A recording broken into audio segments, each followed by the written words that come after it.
Hello, everyone. This is William Del Pilar, and welcome to Fired Up, your source for Thursday night conservative talk. And we have got a show for you tonight. Yes, we are going to talk about the Epstein dump, I guess you could say. In fact, you can look at Epstein in every which way with that word. We're going to talk about that. We're going to talk about are the Democrats facing backlash that they never saw coming? Has Jasmine Crockett been exposed for the buffoon she is? And I'm being polite. Then we're going to talk about Marjorie Taylor Greene and Mama and Papa are getting a divorce. I don't know. I think of it more as Papa and one of the 10 zillion side mistresses he has in the Republican Party. But the divorce is here, and it's pretty ugly. Marjorie Greene is playing the victim. I gave you my heart, my soul. I gave you it all. I left it on the floor. Trump says, I don't care. We're going to talk about that. Whose side are you on? Give us your comments on that. Then we're going to close it out with the Dick Cheney funeral. What does this funeral reveal to us? What does it show us? What does it tell us? And what does it portend for the future? Or is it much hoopla about nothing? The panel will sit there and talk about that as well. And with that, do not forget, check us out at grumblingsmedia.com. Grumblingsmedia.com. We're going through some ownership changes here. So I've been a little on the downside of the website. We're going to be working on that early next week. But make sure you bookmark it. You can find all our work on there. Make sure you follow us on your favorite platform, whether it's YouTube, Rumble, Apple, Spotify, y Pandora, under the handle Grumblings Media. And with that, let me bring on our guest, or actually not our guest, my fellow panelists. We're going to start with the G-Man. G, how you doing in the back cave there? Doing well, and it looks like we're on a race to see how quickly we can grow our beards out. I actually trim mine every few days. I like this little thin look. If I could, I'd find a razor that could take me back to the 1980s and the Don Johnson Miami Vice look. But I haven't found a razor that gets that close. But let's find out. Maybe the beautiful Miss Annette Ross can tell us what razor to use. Annette, how are you doing? I'm doing well. Well, let's get, there's so much happening. I've been working literally 2 jobs here, so I picked out what I thought was some of the more popular topics. But what's your take on the news cycle here? Gee, is there anything that's not in our notes that caught your interest? Outside of what we're going to talk about? No, I mean, these are the main topics, so I think you picked some good ones. Yeah, what about you, Annette? I mean, I think it's actually really interesting to think about what's happening with the Republican Party and Nick Fuentes. And people have been talking a little bit about how he's catching a lot of certain right-wing conservative young men listening to him, and his following is growing. And I actually think that's a very interesting development, I would say, in the conservative movement.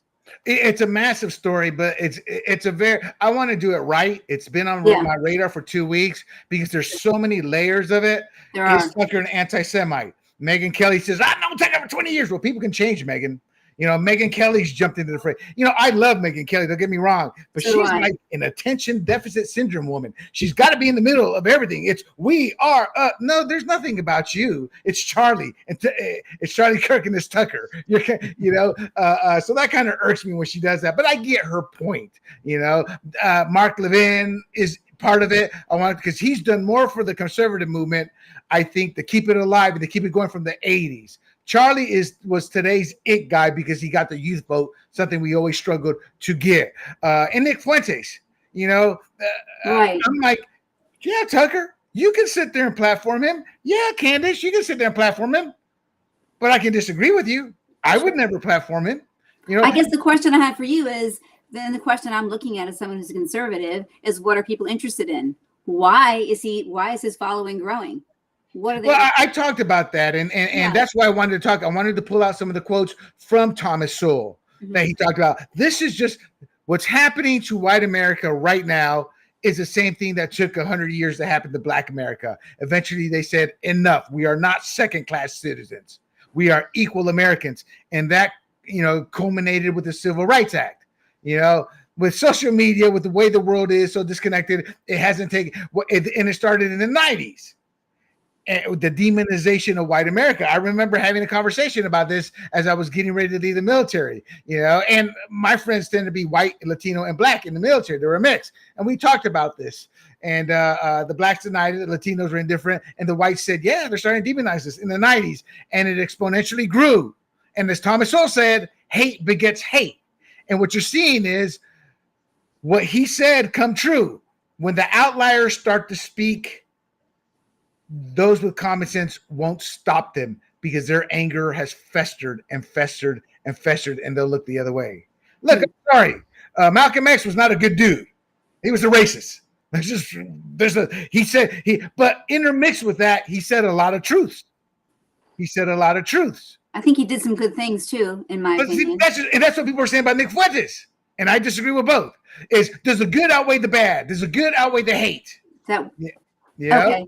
You're making that. Everybody judges differently. For me, it's all the same. Malcolm X, David Dukes, Nick Fuentes.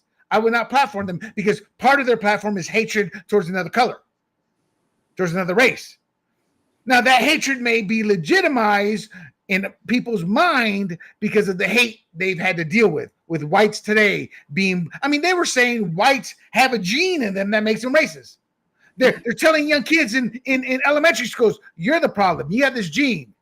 Blacks and Latinos are now seeking their own safe spaces in colleges, which does nothing but breed more racism. Because when one race or culture it's only them, they look at the other side's negatively. That's not me. That's actual social fact.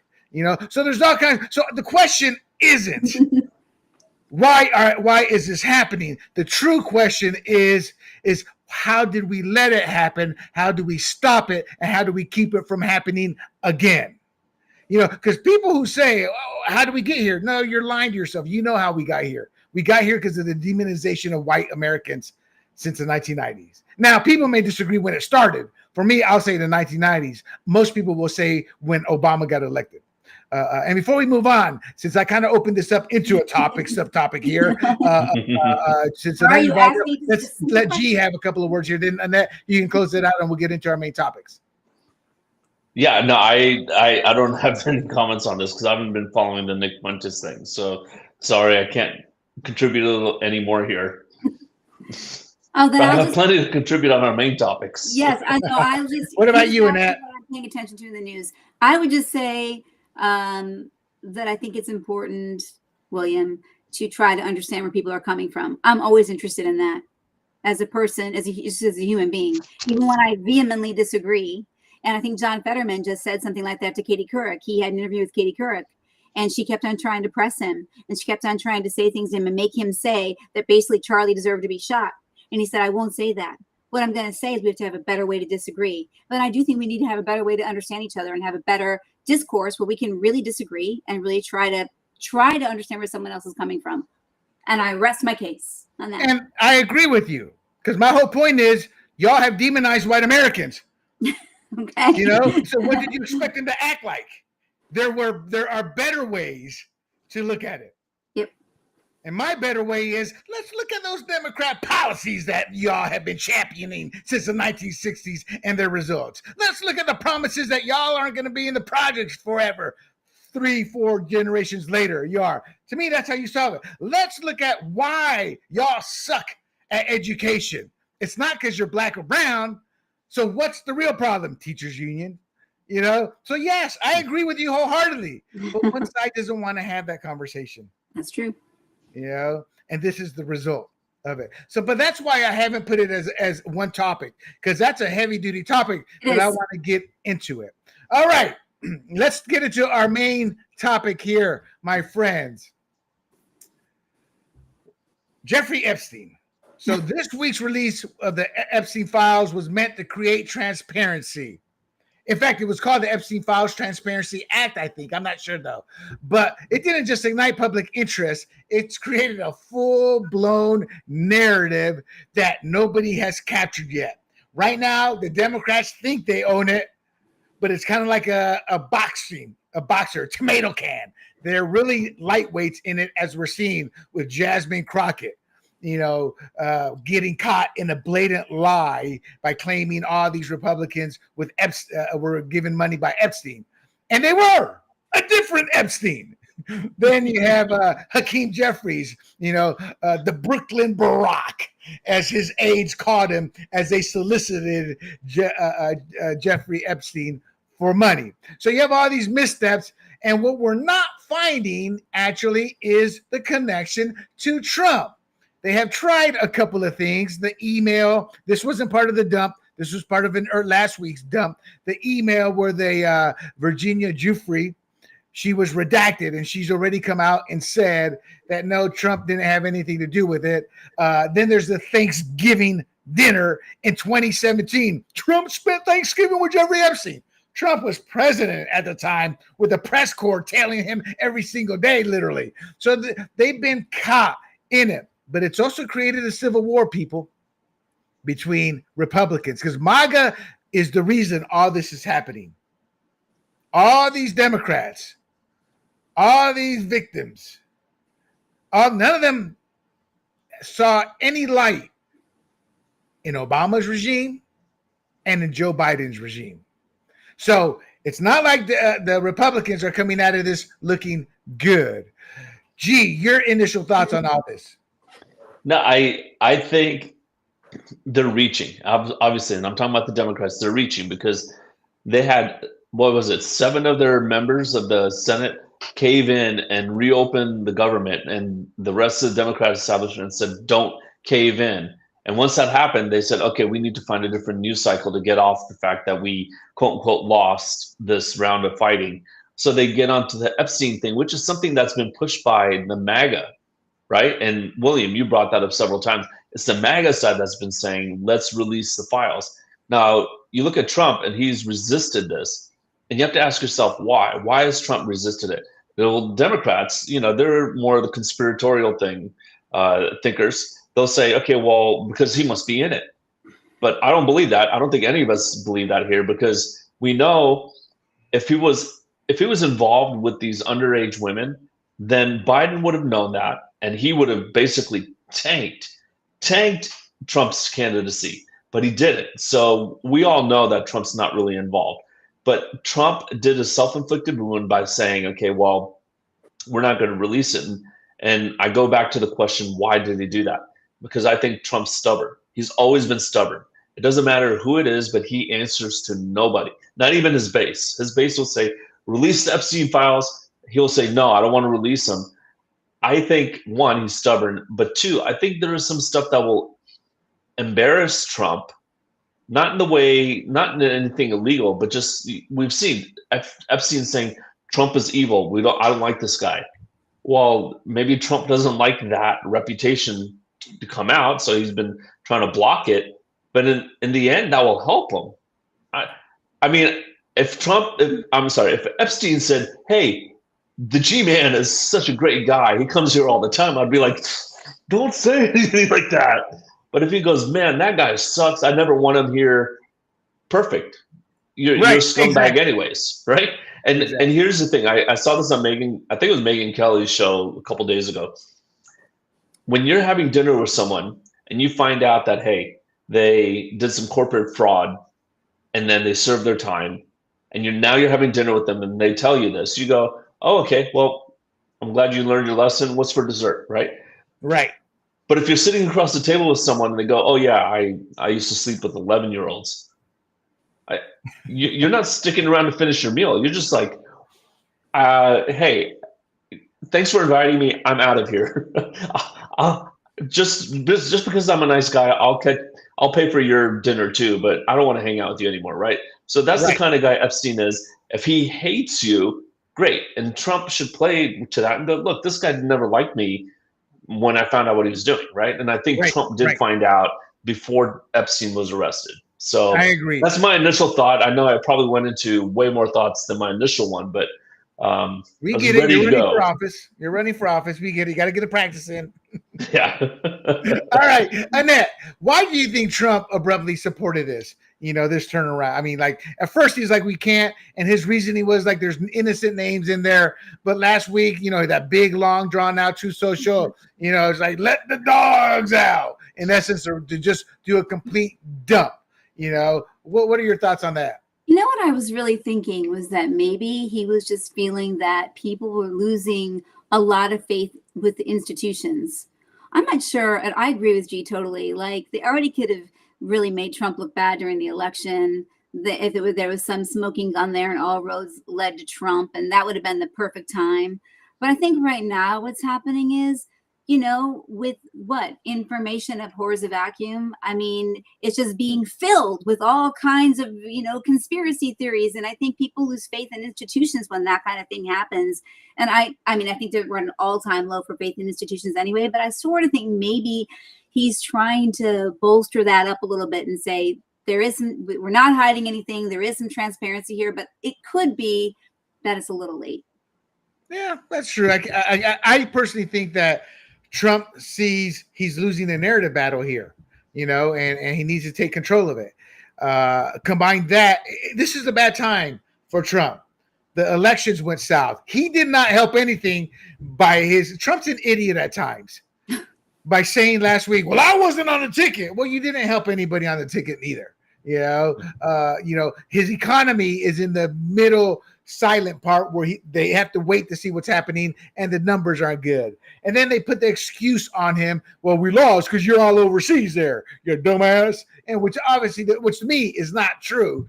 And then the Epstein was trickling out. And here's the reason I think he did it. Everybody says the mainstream media is dead. The mainstream media is dead. It's not dead. It does not have the influence. But if it was dead, then why did 60% of America think the shutdown was the Republicans' fault? Whether it's the Ruthless Podcast, whether it's Megyn Kelly, Patrick Bet-David, they're wrong on this. The mainstream media is not dead. And they won the shutdown war because 60% of Americans thought it was still the Republicans' fault. Now, granted, if the mainstream media was where it was 20 years ago, 98% would have thought the Republicans. So we are making headway. But the point is we're also lying to ourselves.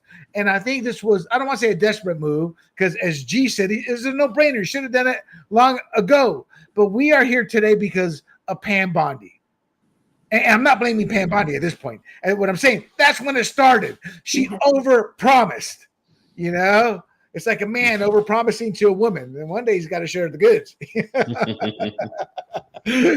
So she overpromised. But fast forward, it just got worse and worse and worse, including the Civil War that includes Marjorie Taylor Smith. So I think Trump said, screw everybody who's in here. That the CIA, NIS, Mossad, that everybody's come here and said, Mr. President, we've got to protect these people. He's like, screw y'all and let the dogs out. And I think right now it's kind of helped him.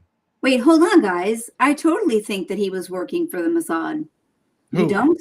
Oh, no. Oh, that's what I'm saying. I'm saying the CIA, the FBI, Mossad, the billionaires, they all came to him and said, you can't release this because there are innocent people's names in there and we don't want to destroy their careers. And I think now Trump's like, I'm going to save myself because I'm starting to lose his narrative. So let all the files out and everybody be damned. So that's what I think happened here. William, I got a quick question. One more quick question for you. I think it looks bad because he's had enough time now. No one believes now there wasn't enough time to, redact more things or doctor some things up, or you know what I'm saying? It seems like it's not as credible at this point. I don't think that's relevant, only because it's never been credible. Because like I said, the Epstein has jumped the shark and it's become more of a conspiracy. We're never going to learn the truth. So he could put out a completely all white 3,000 pieces of paper, no redactions, and somebody's going to disagree with it. They're going to say, no, they're still hiding something. They're still hiding. Mm-hmm. So, okay. So what about the hypocrisy with the media, G? George Stephanopoulos, Katie Couric, the Dalai Lama. They all met with Jeffrey Epstein. I just can't picture the Dalai Lama. Come here, girl. Yeah. We're going to pray together. Wink, wink. Oh, I'm sorry. Meditate together. Yes, I make fun of our religions. You know, but what are your thoughts? These are people who met with Epstein, Stephanopoulos, and Couric after the 2008 shenanigans of him being found guilty and then working out a plea agreement. Nothing on these people. No, because they're nobody with power, right? I mean, they got some media power or whatnot, but and they're partisan hacks or whatnot. But look, there's no gain in taking them out. You take out George Stephanopoulos, and then they're just going to put someone else, David Muir, in his place, and he's just as left wing. I mean, Stephanopoulos actually served on the Bill Clinton campaign. I think as part of his administration for a little while, but that I mean, it's like whack-a-mole, right? You get rid of this one guy and another one pops up. But if they can get rid of Trump, right? If they can really tarnish him and make him a lame duck well before the end of his term, I mean, there's a lot to be gained there for the Democrats. So I can see why they sit there and go, okay, well, let's, like Annette said, information abhors vacuum. And here's the thing about conspiracy theories, right? Like, if you ever if you ever watch the documentary Loose Change, which is about 9/11 conspiracy theory, they don't actually present facts. What they do is they poke holes in the actual narrative, and then they say, well, what about this? What about that? What about this? What about that? But there's no evidence, right? They just ask questions and basically beg the question in your mind, and you go, oh yeah, well, maybe it wasn't a plane that went into the Pentagon. It was a missile, a Tomahawk cruise missile. Right. So in this case, it's the same thing. Well, maybe Trump was over there, and maybe there are 11-year-old girls, and so yeah, they're just partisan hacks. I'm surprised they have the audience that they have still. It doesn't bother them, but look, the late night hosts, they still have all these Democrats watching them, but I think pretty much all the Republicans have stopped watching them, and that's why I think it was Kimmel has had one Republican on in 6, 7, 8 years. And that was right. Cheney, I think it was. Yeah, no, that's Colbert. And Kimmel's ratings for the audience have come back down to earth. All right. I'm sorry, G, anything else on that? No, that's it, yeah. So, Senorita Annette, Michael Wolff, it came out that Michael Wolff had like over 100 hours worth of tapes. He's had these like for years. Nothing came out when Trump ran in 2020 or before. And the point being is, they're still trying to make something with Michael Wolff. He's making the rounds right now. They're using this dump to try to go after Trump. Am I looking at it wrong? I view it as they're going after Trump. Michael Wolff has nothing, or else he would have come out with something on those tapes. But he keeps trying to tease. I think Michael Wolff is like, he must be related to Barnum Bailey or whoever said there's a sucker born every minute. Whoever said that. But what are your thoughts? Do you think this is just a one track? What I'm asking you in that is, do they care about the women, or is this about getting Trump? Well, isn't that the saddest point of all? Is that amongst all of this, with all of these really powerful people, there were real women that were victimized here, and that always gets like sort of thrown in, like, it's like run over by a train. Like, no one really cares at all, because now everyone's trying to save themselves. And I would also say, to the point when you were talking about to the people who are being hypocritical, because they saw he was moving in those circles, Jeffrey Epstein was. And honestly, there's no moral compass when it comes to if you can get a connection or you want to be with someone who is connected. Do you know what I mean? They don't care if they knew he was a slime ball or not, and they probably did. But hey, he knew this person or that person, and that was like, some sort of notch. I mean, that's the sad thing that I feel like even in this decade of my 50s, that I'm learning about human beings in power. It's sort of, I'm a slow learner. This is just proving it right now, what a slow learner I actually am. But what is very sad for me is the point you brought up about the victims. They almost get re-victimized in it because they're not even thought of still. You bring up a great point. I destroy Virginia Giuffre. Is it G? Can you look at it or somebody look at it while I tell you? Is it Giuffre or Giffrey? And I I don't think it's want to. gift free. I think, I yeah. think it's good free. I don't gift free. I don't want to. It pains me to go, that woman disqualified herself because she was caught lying multiple times. That woman disqualified herself because she issued a public apology. This woman disqualified herself because she was too dumb to realize you got to stick to the truth and not do what your lawyers tell you when they told you to lie about Alan Dershowitz. Because there's no one who would sit there. There is nobody who disagrees with the fact that something happened to her. But because of her own doing, because she was being used by the left, she's now being raked through the mud. But I will sit there and state all of this when I'm debating somebody who wants to use her as a bastion of goodness. I'm like, no, she's not. You know, no, she's not, because this is what happened. So what's happened is all these people have become pawns. That's why I get angry about this, is because we're never going to learn the truth, because it just, this is just human nature. People will use, the Democrats don't care. Thomas Massey doesn't care. No. He's just a libertarian bleep hole who is looking at using the Epstein to elevate himself and to continue the grift that Justin Amash and Ron Paul, those other libertarians who served in the House, do. They accomplished nothing. And the reason I bring that up is Massey did not. I think there was like one or two posts or something or comments he made about this during the Biden era. You know, so I think this is all about getting Trump. That's it. And they don't care how many innocent people. In fact, my proof here is, remember that big press conference with like 15 victims? A couple weeks ago? Yeah. Look at, y'all had to think, oh yeah, I remember, because it came and went. It came and went for two reasons. They didn't even portray themselves as credible. Some of their stories were, it's kind of like Resume. It's the truth, but a little exaggerated. And that didn't play off well. And two, everybody sees it for what it is. It's just a political event. You know, and Massey's desperate. He's going to use this vote, because it was him and Marjorie Taylor Greene or Paula Luna. There were a handful of them who initiated this to get their files, because he's losing now in the polls. You know, and I hope he loses.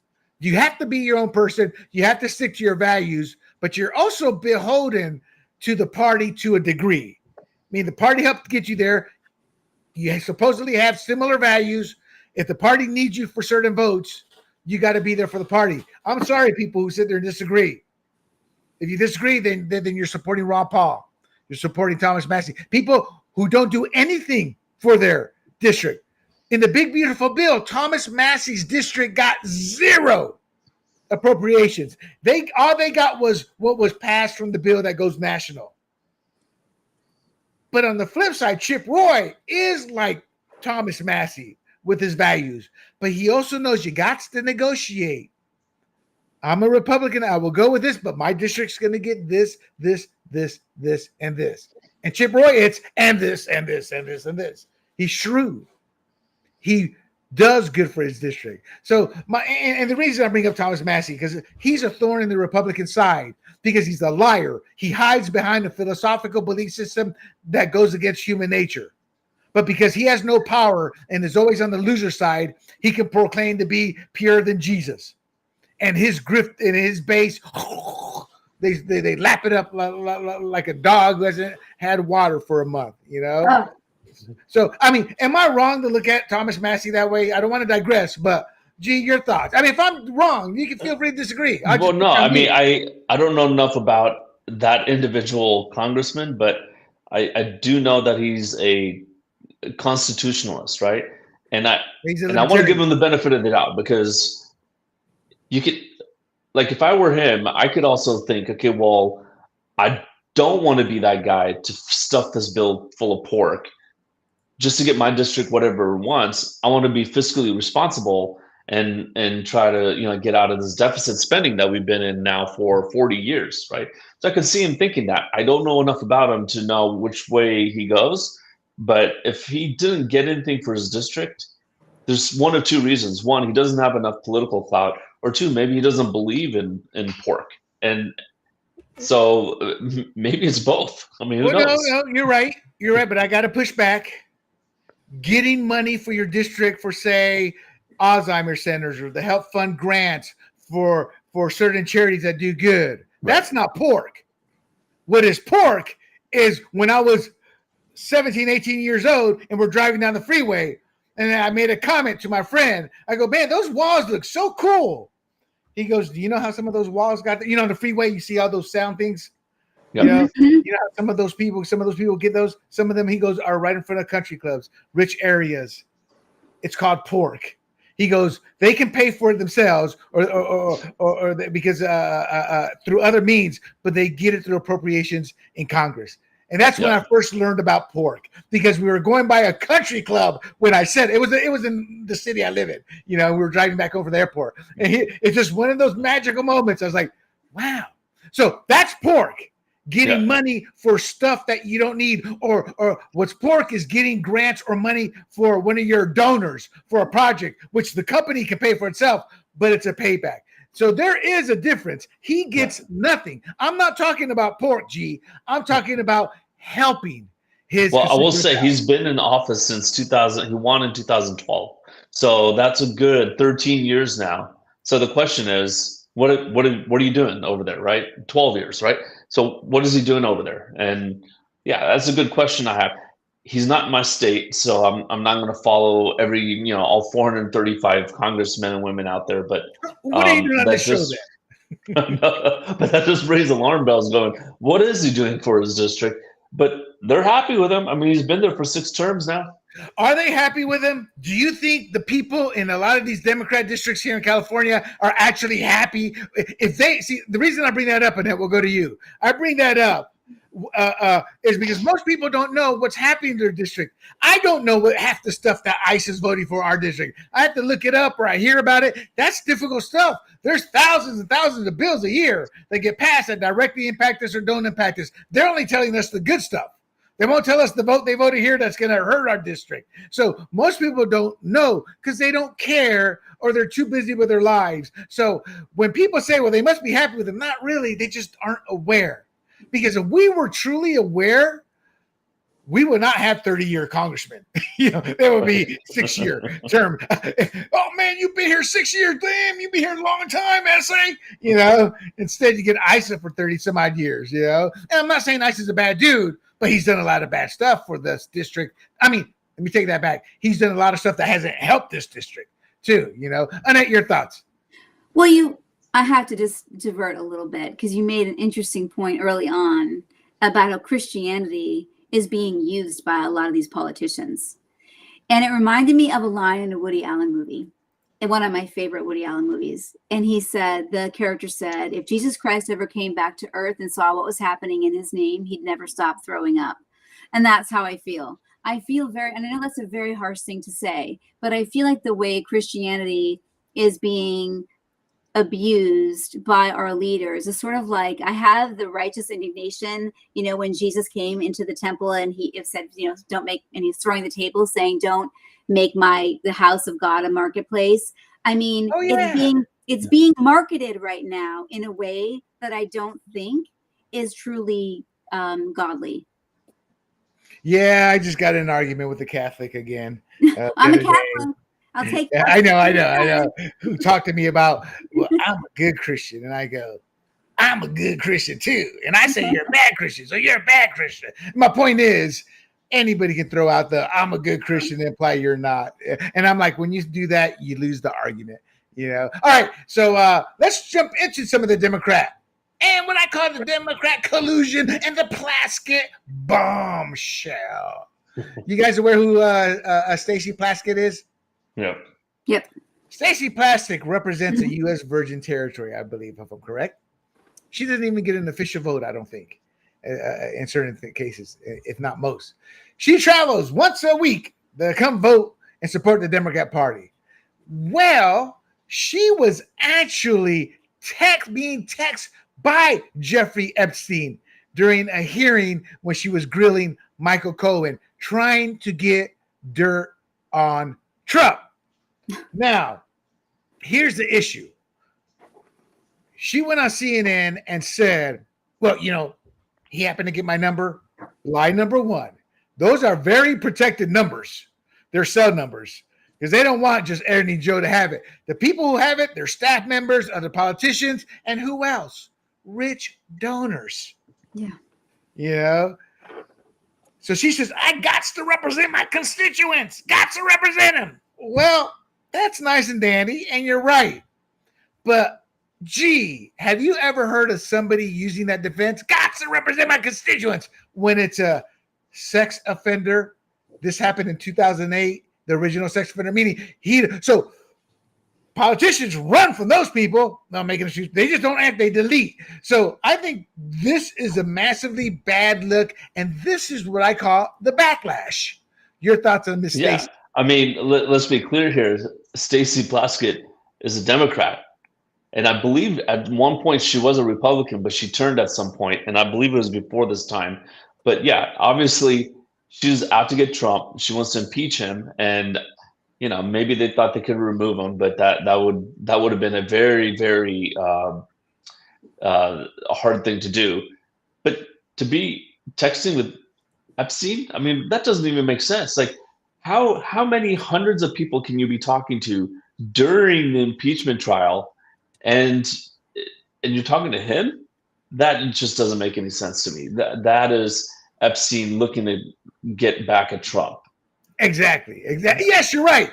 Epstein wanted to get Trump. Annette, your thought. Actually, Annette, before we get your thoughts, let us play the video here of Miss Plaskett on CNN. Oops, after the fact.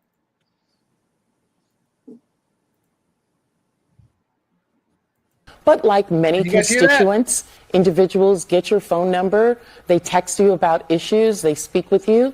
I have spoken with him about issues that are relevant, things that are going on in the Virgin Islands and elsewhere around the country. Right, but on that day that we're talking about, you initiated the text exchange at 7:55 in the morning. So why were you even texting with Epstein at the time? He was a known sex offender then. Sure.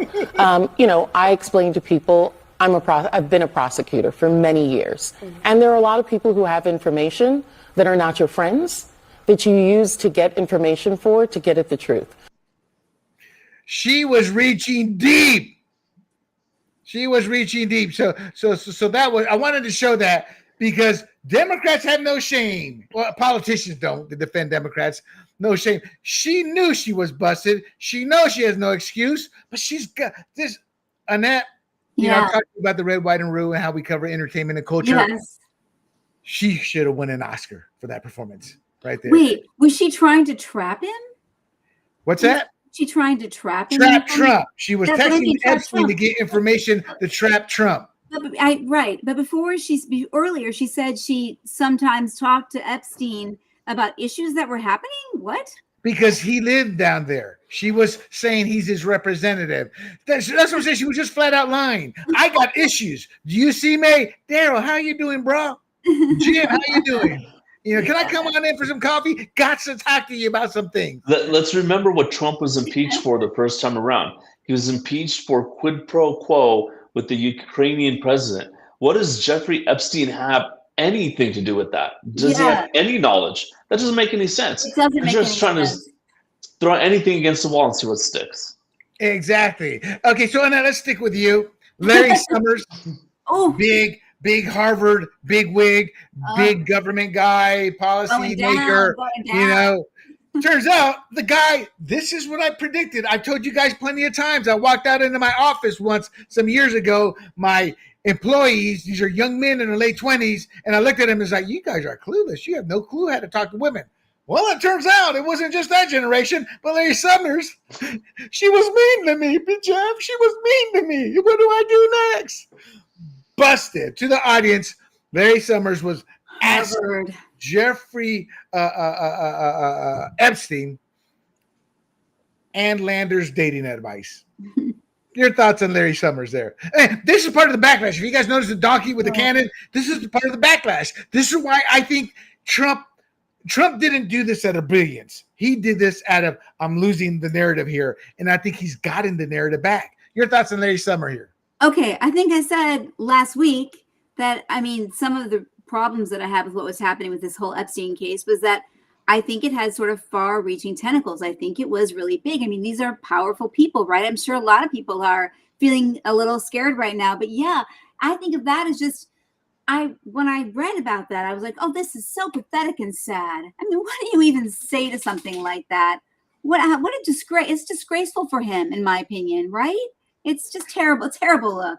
It's terrible optics. I look at it, you a sad, pathetic man. You're pathetic. a power man. You don't have to sit there and you hold the power. There's 10 zillion girls that would have dropped to their knees, not metaphorically for you. I had to catch myself real good, but what I mean by that is he could have had any woman he wants because that's what power does. But he's so inept as a man. As a man, He didn't know what to do. You know, and so Plaskett, Summers. G, your thought on Summers? I mean, I just think that he being in there is, I mean, that just says a lot, right? So I look forward to just seeing these files released and see exactly what he had to do with Epstein and how many times he traveled to the island. I mean, that's going to be interesting. Look, Okay. in the end, Go ahead. like communicating with Epstein or being friends with him or because he's throwing money around, right? That's not a crime in and of itself. And let's be clear, a lot of these people didn't know what he was doing, right? It's the ones that, one, either knew what he was doing and didn't say anything, or two, actually went to the island to partake, right? Those are the ones that we want to know.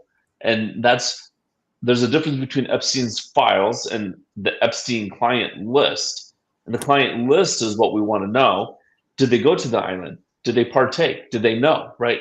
And there could be a lot of people on that list that have no idea what happened and only found out after Epstein was basically, busted for it. But that list could just be his black book, right? Okay, well, I need stuff from this guy, so I'm going to, throw some money his way. And then when the time comes, I need something in return, I'm going to get that. So I got to ask you guys something. I really do, because you're men and I'm a woman. And there's something I don't understand about this whole Epstein case, honestly. Are no men having sex? Are men really that low? I mean, are they that pathetic in general? I just find it so hard to believe that they would fall for some of this stuff. It's like, Men are visual. What happens to women? They get old. It's sad but true. Men are men visual. get old too. Men You get old throw too. a young woman up there, they want that woman. Wow, this is making me really hold depressed. on. Women are emotional.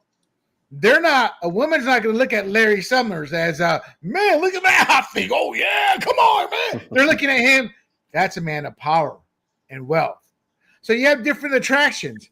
Then, that's what it boils down to. That's how, that's why do you think 50% divorce? Men looking at other women. Now, in defense of men, over the last couple of generations, women have been doing the same thing too, but yeah, Larry Sumner is just an idiot.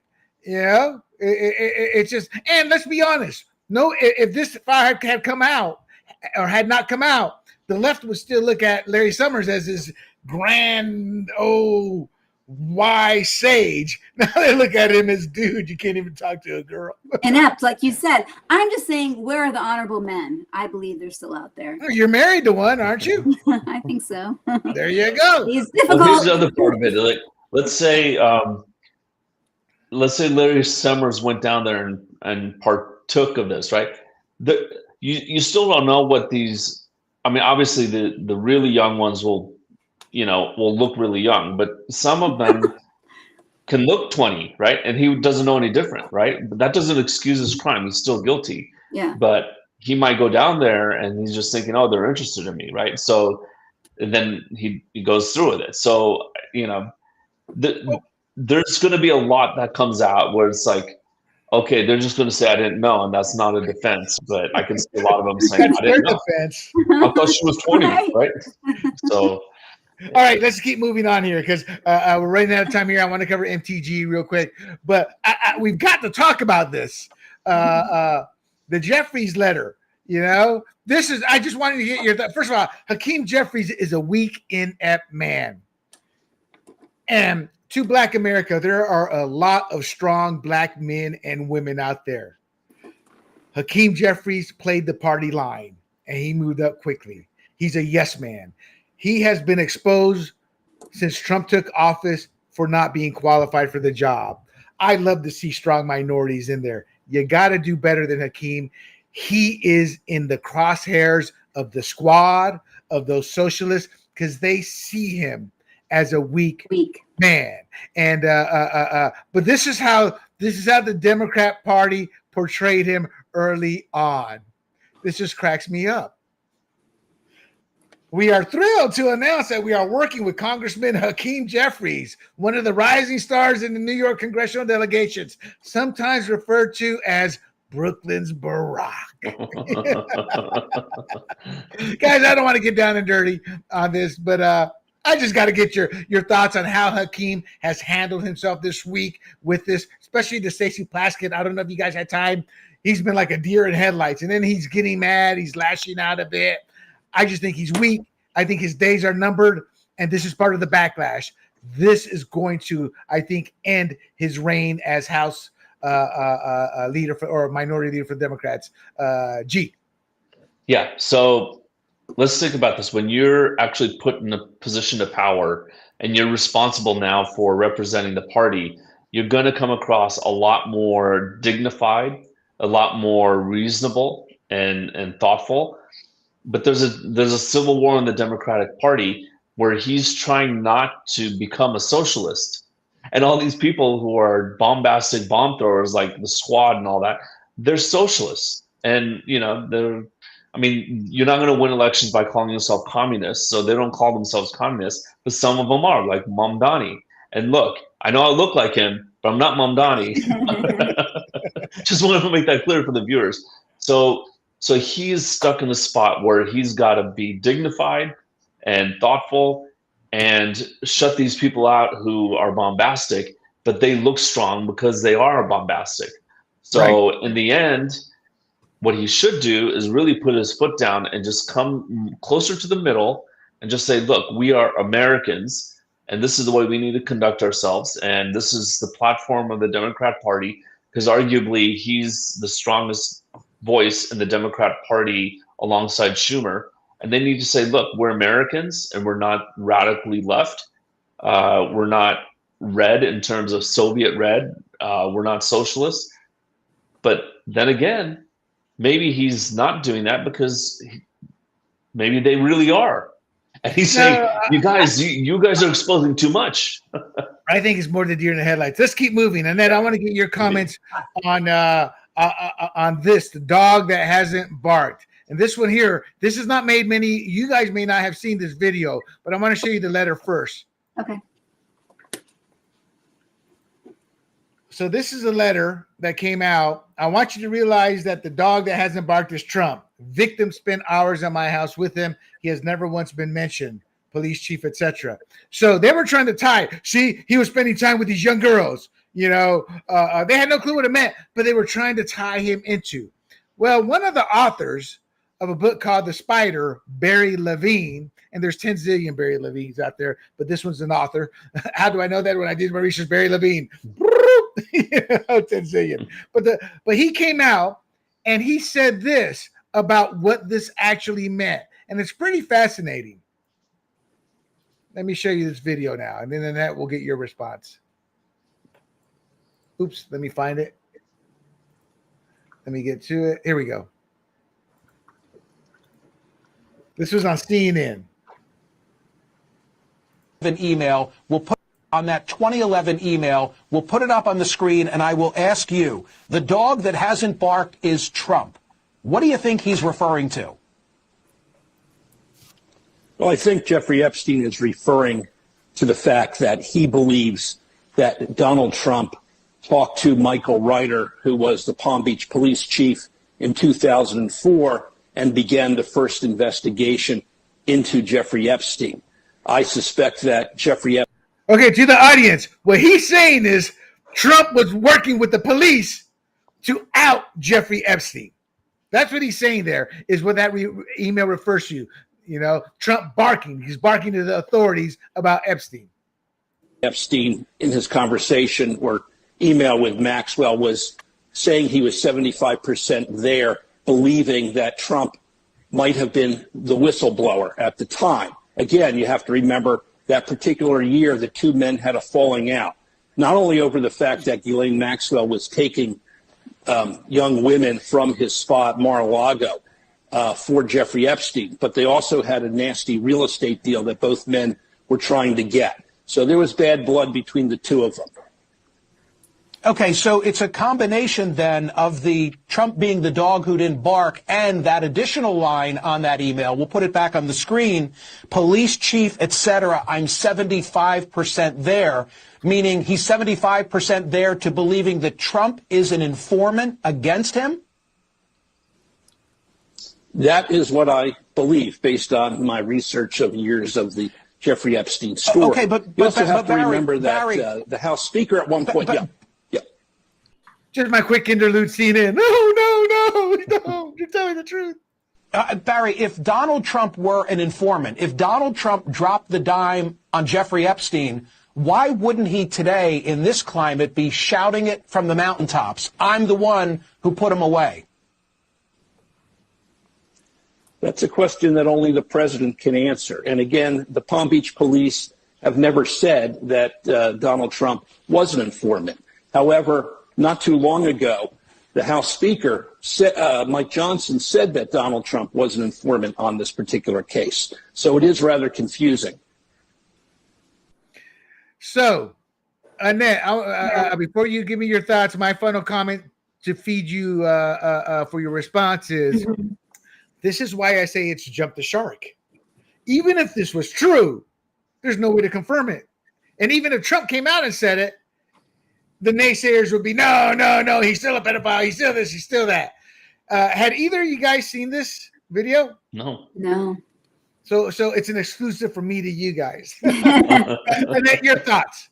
It's exactly what you said. I'm looking at that email thinking, it said G vacation. I thought that was you, G. No, just joking.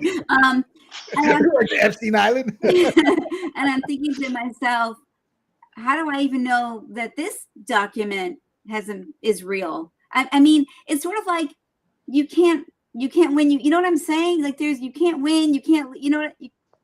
But Annette, you're proving my point. You're frustrated right there because you're like, I don't know. That's my host point of saying it's jump the shark. Now, do you understand what I say? It's become a JFK conspiracy.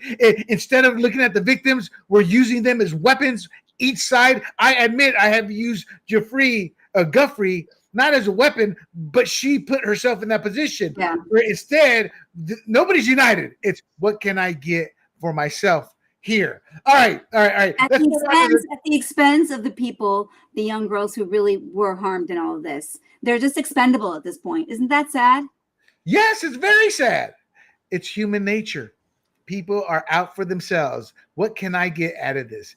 That's natural as long as you walk that fine line and don't cross over it. Like Clint Eastwood did in that one movie. Every movie. Make my day. All right, final topic. We're way over, and then we'll spend about 10 minutes on Marjorie Taylor Greene, and then I'll get individual comments on Cheney. But I just have to show this because I loathe her because she lies to Black Americans. She pretends to be one of them, but she's so detached from them, and she's a tyrant to her own staff, and she needs to be exposed for what she is because her district needs better representation, which they'll get because it's been gerrymandered, down in Texas. And that's Miss Jasmine Crockett. But here's the reason I loathe her. She knows she's lying in this segment when she was on this on not the Senate floor, but the House floor. Well, let me just show you. I'm sure you guys have probably seen this one.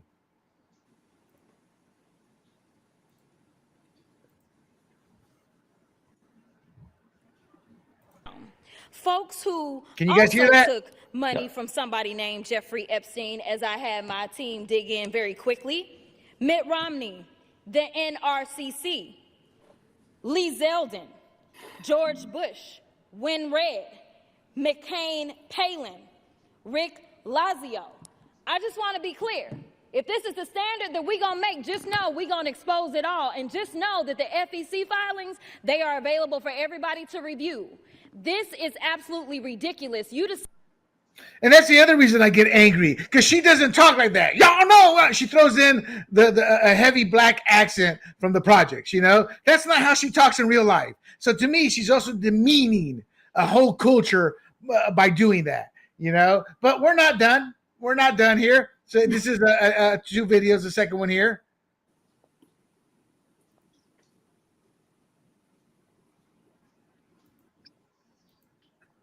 Now, this is her on CNN trying to defend her lie. That I was clear that it was a Jeffrey Epstein, but I never said that it was specifically that Jeffrey Epstein. So she's trying to defend it by saying, "Oh, I knew it wasn't that Epstein." Well, then why'd you say it?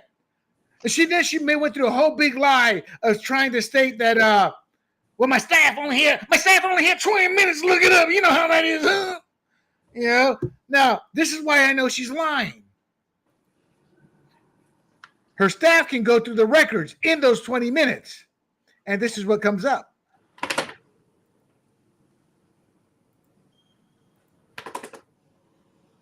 Now, what do you guys notice about this? Look at the date. What does the date tell you? I didn't know dead men could donate. Jeffrey Epstein was already dead in 2020. What year did he die? 2018? 2017? 2019, I believe. 2019. He was dead. Dead. She did this to smear people purposely, and she knew that because she said this on the House floor, she was protected legally. Because if she had not said this in the House floor, everyone could have sued her to poverty. This is why I loathe her. She's willing to lie to promote her agenda. And her agenda is one of hatred, divisiveness, racism, tribalism, everything that we're trying to avoid. She represents everything she accuses us of. She actually does. Annette, your thoughts on the, gotta call it what it is. She's charismatic, on the charismatic Miss Jasmine.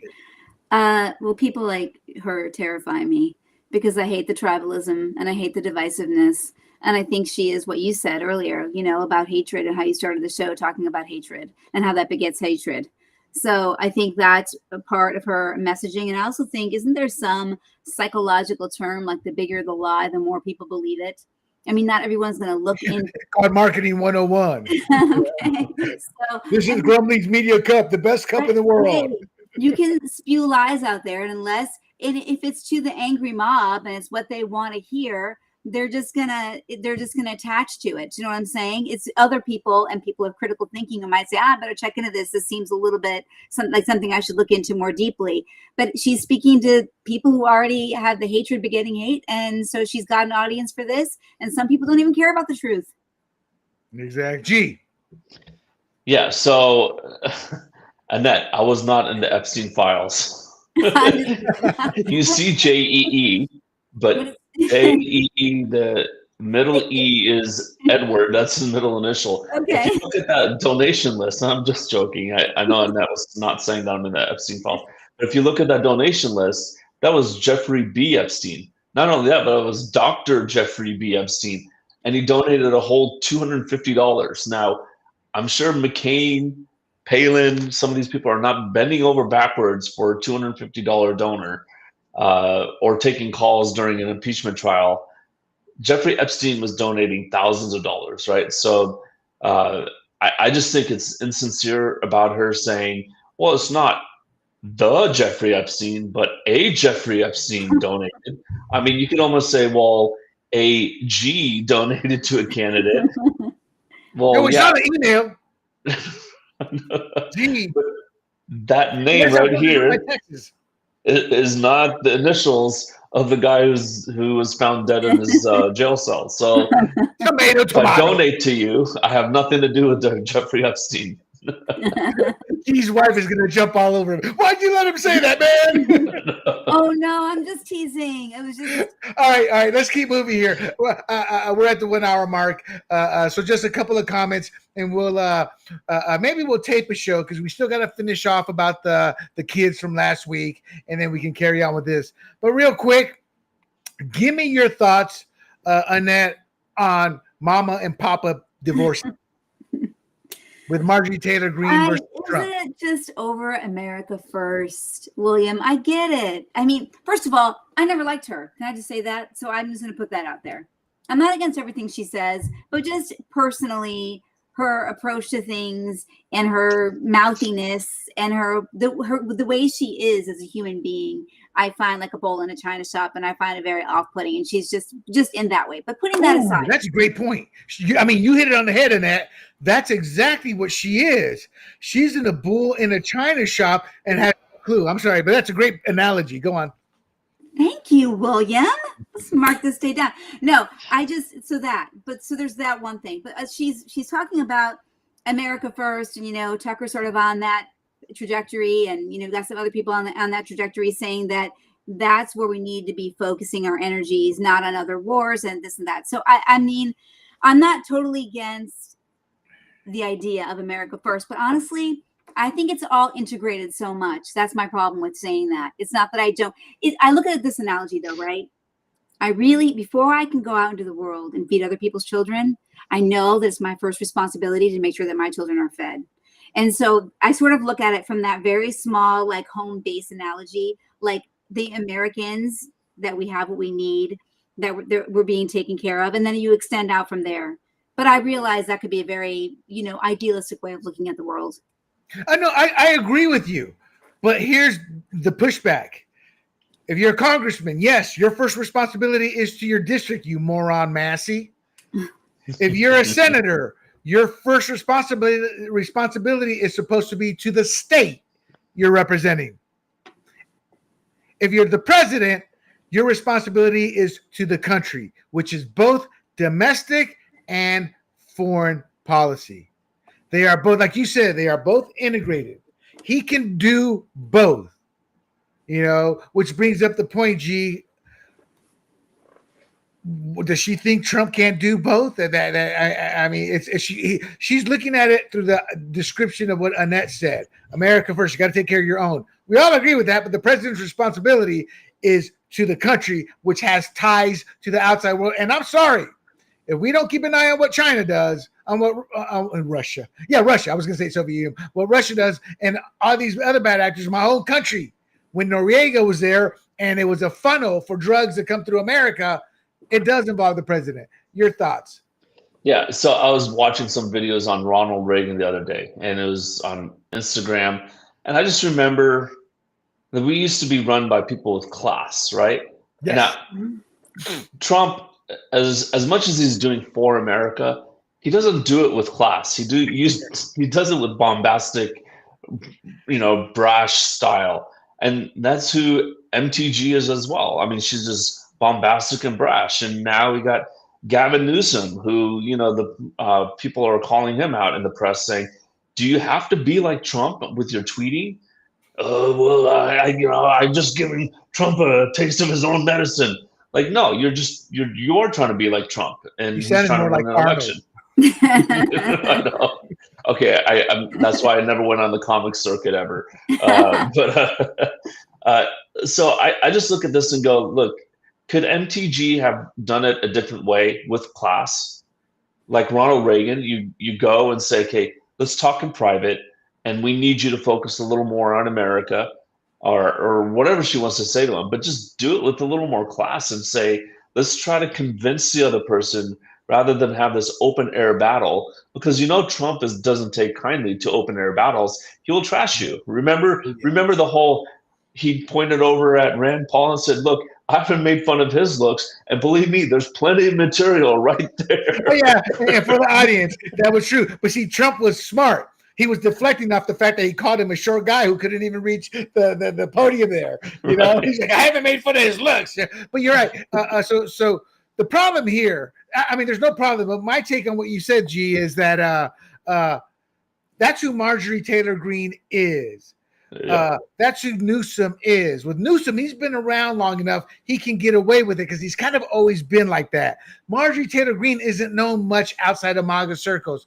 Trump has been like that since day one. See, Trump is an outlier.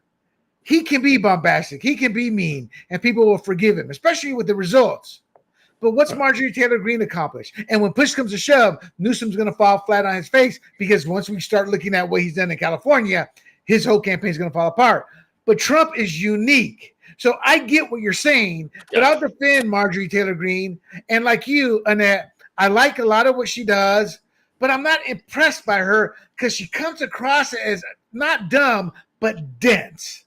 A bunch of missteps, aligning herself with Massey and publicly bragging about this and publicly saying, I'm going to do what I want, this or that. You're taunting Trump. And I don't know if I think she's too dense to realize that. And eventually Trump said, no mas. Now, that said, she hasn't lost her reelection. She still has strong support. But her whole support, her biggest base in her district was and is MAGA. Now it boils down to what the people think of her. So for the first time in her political career, so she's been, 3 cycles now, maybe? 2 or 3, at least 3 cycles, I want to say. Now she's got to stand on her own 2 feet. And heaven help her if Trump finds a candidate to run against her, because that's a MAGA district. Massey, I thought, go back to kissing the ring quick. Yeah, Massey, I thought, would easily win, but he's running into the Justin Amash. Trump's acolytes are making sure Massey's district understands what he's done for them. Nothing. So any final comments here real quick on MTG? And I want to get quick comments on Cheney. No, I mean, we know of a former public official here in San Diego, and he thought he could just tweet whatever because Trump tweets whatever. You're right. Trump is a unique person. He's been in the public eye for 50 years. He can get away with that. But you're some nobody. You're not going to get away with acting like Trump. You've got to be a lot more like Ronald Reagan if you want to get some traction. Right. Period. Yeah. And my honor, Trump will say, I built her. I will break her. Yeah. So you're not on the imitation circuit either. I know, but I'm my own. I'm my biggest fan. So as long as I have one fan, me, I'm good to go. All right, Dick Cheney passed away. Rest in peace. A lot of people have been talking about his past, how vile, how evil, etc., etc. He's got family. He's mourning. I don't want to get into any of that. I was a big Dick Cheney Cheney fan early on. And then I realized he has caused a lot of death, a lot of grief in the name of the almighty dollar. That seems to run along the Cheneys. It's who and what they are. And I'm basing that on their track record. Now, he passed away. He's getting his accolades, being buried. All the establishment went. Now, the Clintons and the Obamas didn't go. I think Bill saw the guest list. Man, there ain't no hot chicks here. I'm out, but the Clintons and Obama, but every other establishment figure literally was there, and those establishment figure. Well, I'll find it and say here before G answers. But the point is, Trump and J.D. Vance were not invited. When you hear that or see that, what goes through your mind here, Annette? Why? I don't understand that at all. That seems so disrespectful to me. He's the president. That's the president and the vice president of the United States. Actually, I thought you were going to ask me a different question. I was going to say something else about Cheney, but when you started with that, and I'm just, why? What do you make of that? No, say it. Speak your mind. This is fired up. Oh no. I was going to say, out of the blue, because I know he died on November 3rd. I was thinking about Dick Cheney today, and I was thinking about what I know of his life and some of his maybe missteps and how the things that you do. I mean, he was a powerful man. Yes. I heard he was a great fly fisherman.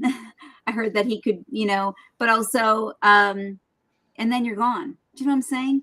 And then you have to face, I believe, God with everything you've done, good and bad. And that must be a very for someone like him who has a long list probably of both. Do you know what I mean? Because of his positions and because people could have died at his behest. Do you know what I'm saying? Like Yes. I just was thinking of the gravity of that, and just when you die, you know what I mean? And that's it. You're done now. You know, you can't. No, you're right. You're right. You're right. Make Yeah. amends for it or change it, and how really important it is in a leadership position to think of other people and not just yourself.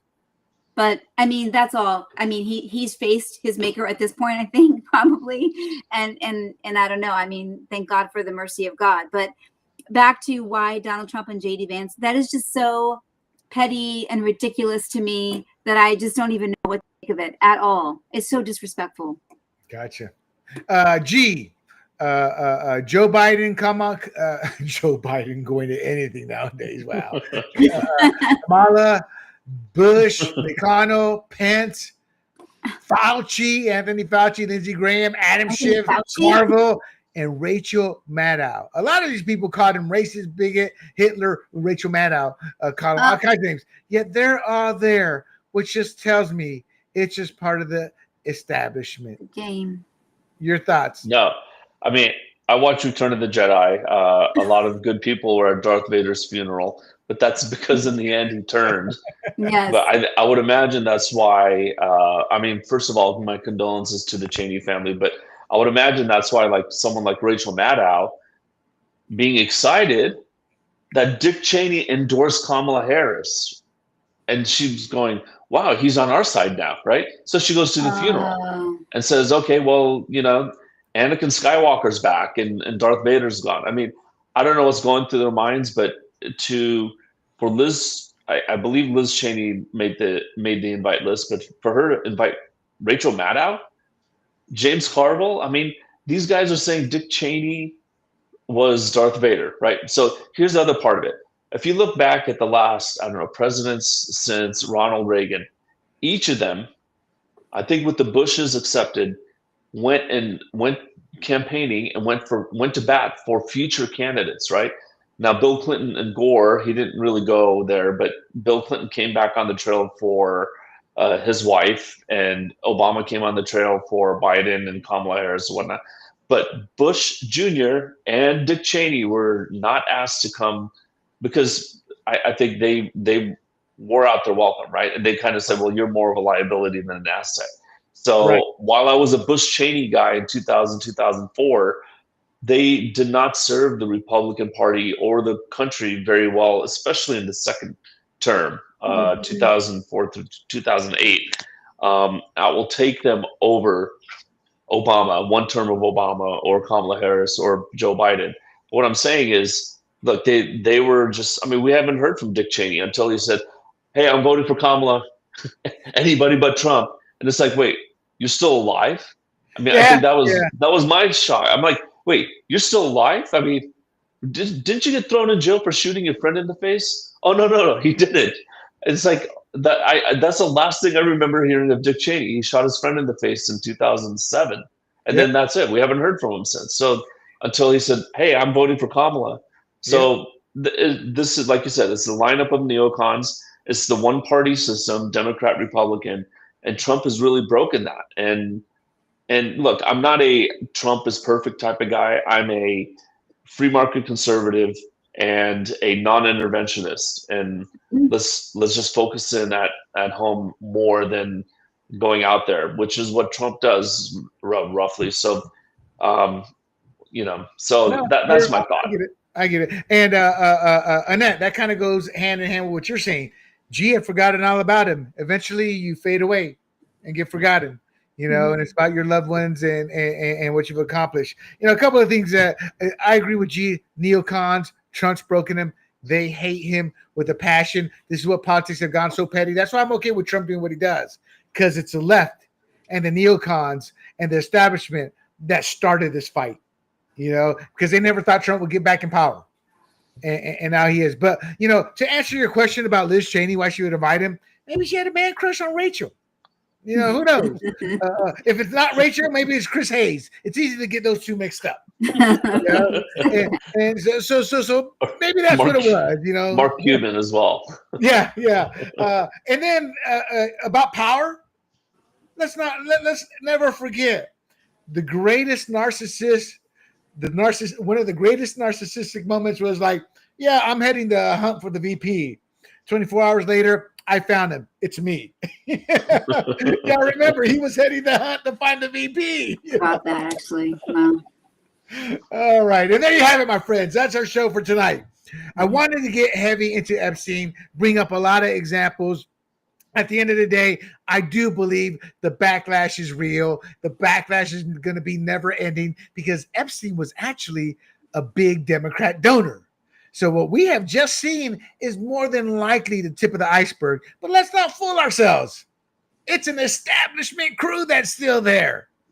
Will Lindsey Graham wind up somewhere? Mitch McConnell? John Boehner? That's where G comes in. Who? Huh? Yeah, he's been gone a while. Paul Ryan. I mean, who knows what names? But I guarantee you the names will be establishment. And what we have learned, Jeffrey Epstein hated Donald Trump. He hated him with a passion. Why? Who knows? There's a few stories floating around.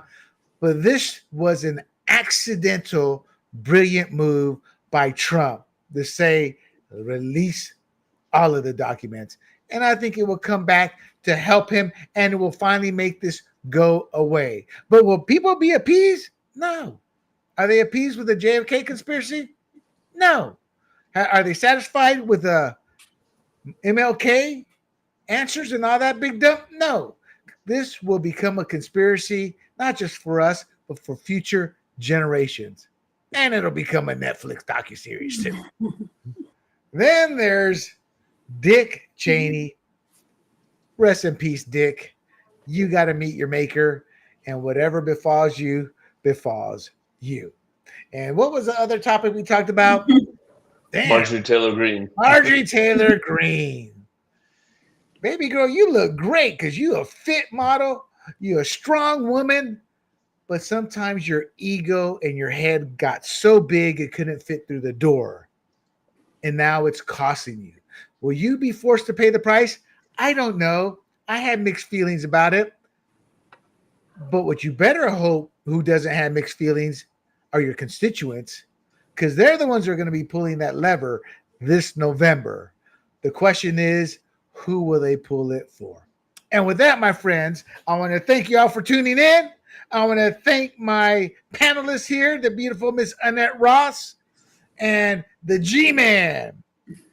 I hope you enjoy the show. Make sure you like and share this podcast. Make sure you follow us on your platform, your favorite platform, YouTube, Rumble, Apple, Spotify, y Pandora, under the handle Grumblings Media, and bookmark grumblingsmedia.com. I am William Del Pilar. For the crew here, stay safe. Happy Thanksgiving. There will not be a show next week. We will be on hiatus. And make sure you get your wish if you get that wishbone.